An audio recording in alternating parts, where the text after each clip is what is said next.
दोस्तों, आज की कहानी शुरू होती है एक ऐसे आदमी से जो बुरी तरह घायल हालत में सीधे पुलिस स्टेशन पहुंचता है।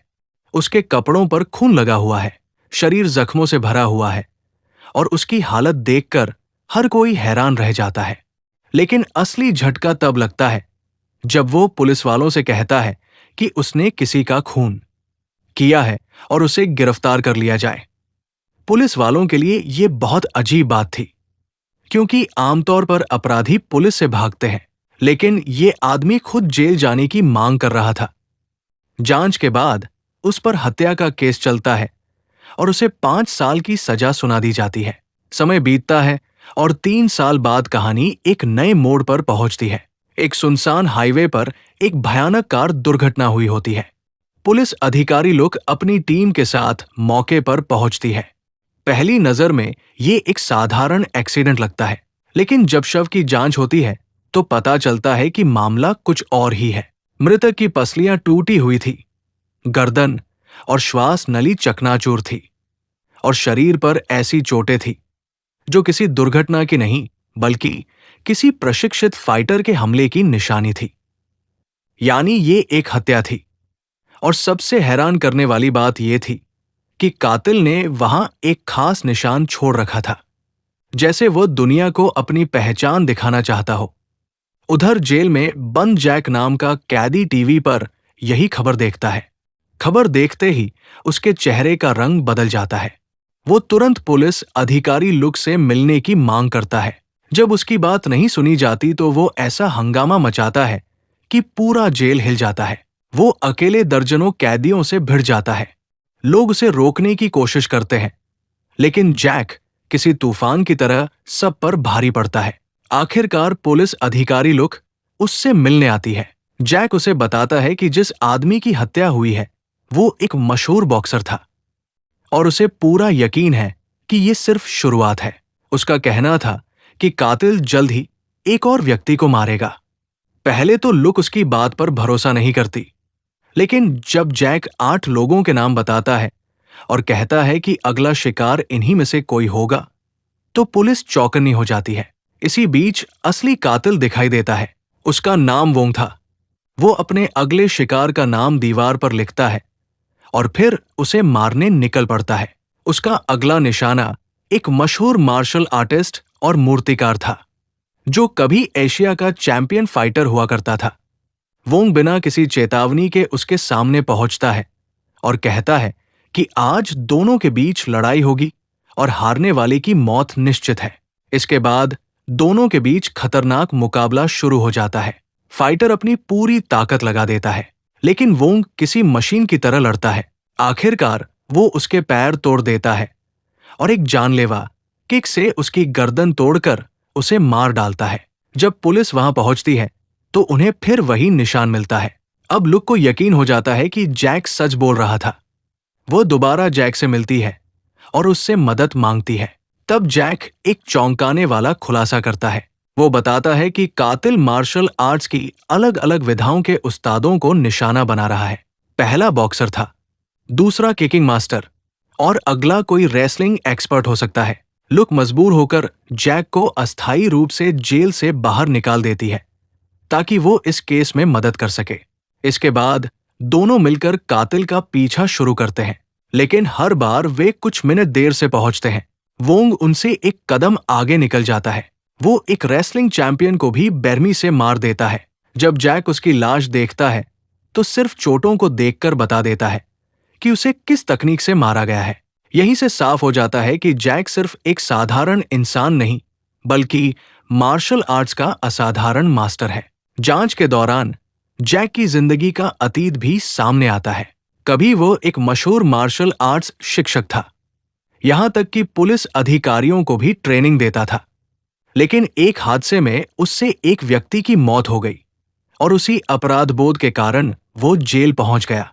घर लौटने पर उसकी पत्नी उसे थप्पड़ मारती है, लेकिन फिर दोनों गले लग जाते हैं। जैक अपने परिवार से बेहद प्यार करता था और अब वो सिर्फ एक शांत जिंदगी चाहता था, लेकिन किस्मत उसे फिर से हिंसा की दुनिया में खींच रही थी। जल्द ही जांच उन्हें वोंग तक पहुंचा देती है।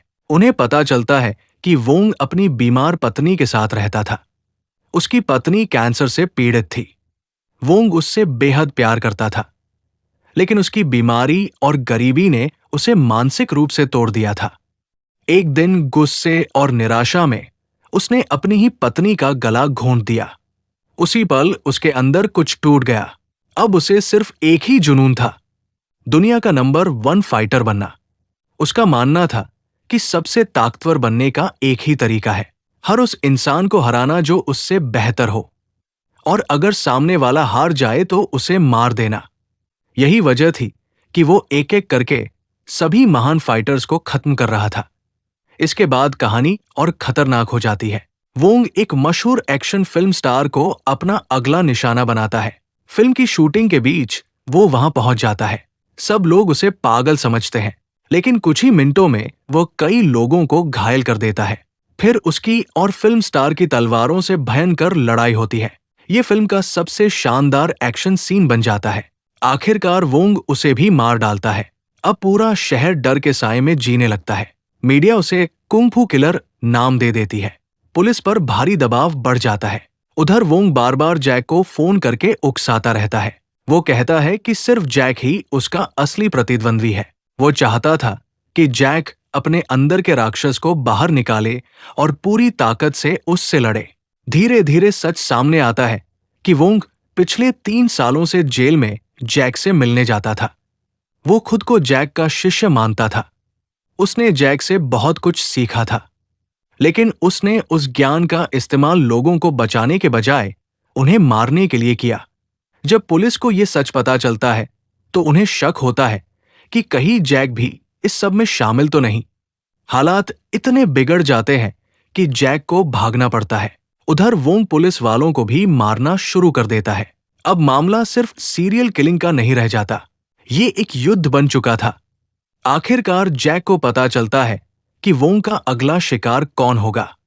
वो समय रहते वहां पहुंच जाता है और यही फिल्म का सबसे बड़ा और सबसे खतरनाक मुकाबला शुरू होता है। जैक और वोंग आमने सामने खड़े होते हैं। गुरु और शिष्य, दोनों मार्शल आर्ट्स के उस्ताद। दोनों जानते हैं कि सामने वाला कितना खतरनाक है।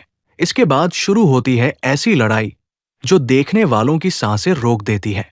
सड़क पर, ट्रकों के बीच, मौत के साए में दोनों लगातार लड़ते रहते हैं। वोंग हर हाल में जीतना चाहता था, लेकिन पहली बार उसे ऐसा प्रतिद्वंदी मिला था जिसे वो हरा नहीं पा रहा था। धीरे धीरे जैक उस पर भारी पड़ने लगता है। वो वोंग को बुरी तरह घायल कर देता है, लेकिन जब मौका आता है उसे मारने का, तब भी वो रुक जाता है, क्योंकि वो जानता था कि हत्या किसी समस्या का समाधान नहीं है। वोंग उसे बार बार उकसाता है, कहता है कि मार्शल आर्ट्स का असली उद्देश्य हत्या है, लेकिन जैक उसकी बात नहीं मानता। आखिर में जब वोंग फिर से हमला करने की कोशिश करता है, तभी पुलिस अधिकारी लुक वहां पहुंच जाती है। वो उसे आत्मसमर्पण करने के लिए कहती है, लेकिन वोंग नहीं मानता।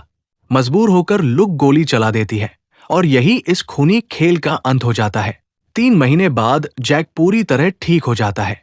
पुलिस उसकी बेगुनाही साबित करने के लिए अदालत में अपील करती है। उसे सम्मानपूर्वक रिहा कर दिया जाता है। रिहाई के बाद जैक बच्चों के लिए एक मार्शल आर्ट स्कूल खोलता है। अब उसका लक्ष्य दुनिया का नंबर 1 बनना नहीं था, बल्कि दूसरों को मजबूत बनाना था। उसे समझ आ चुका था कि असली ताकत किसी को हराने में नहीं, बल्कि खुद पर नियंत्रण रखने में होती है। और इसी खूबसूरत संदेश के साथ ये शानदार कहानी समाप्त हो जाती है।